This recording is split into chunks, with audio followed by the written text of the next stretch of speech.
Qu'y a-t-il de commun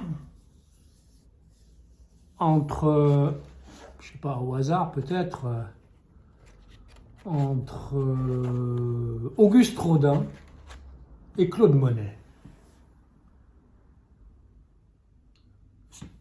De très grands noms, n'est-ce pas? Dans les musées, partout, leur propre musée d'ailleurs, mais qu'avait-il de commun? Ils avaient une Camille, pas en commun. Chacune de chacun s'appelait Camille, la maîtresse de Rodin et la femme de Monet. Quel est le rapport? Ben, je vais vous le dire, moi. Il n'y en a strictement aucun. Le même prénom. Ben, n'importe quoi, ben, évidemment n'importe quoi. Monet, le monsieur de Giverny. Vous êtes allé à Giverny?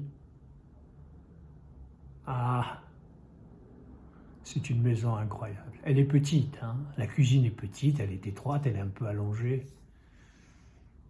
On se contentait de peu à l'époque, en tout cas pour les gens relativement normaux. Gens normaux. Monet n'était pas normal du tout, c'était un grand maître. Un grand maître ne peut pas être normal, mais c'était un gentil monsieur qui vivait très tranquillement.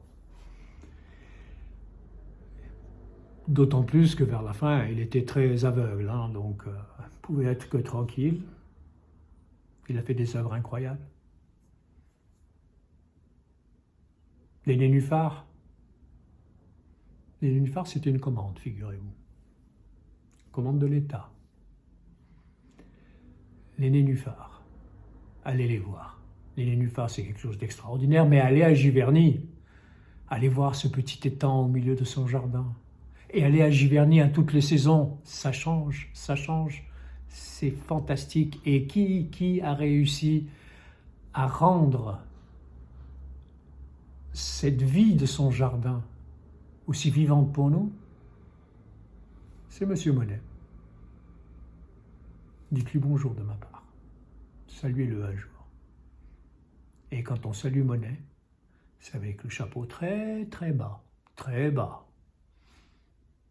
C'était quelqu'un.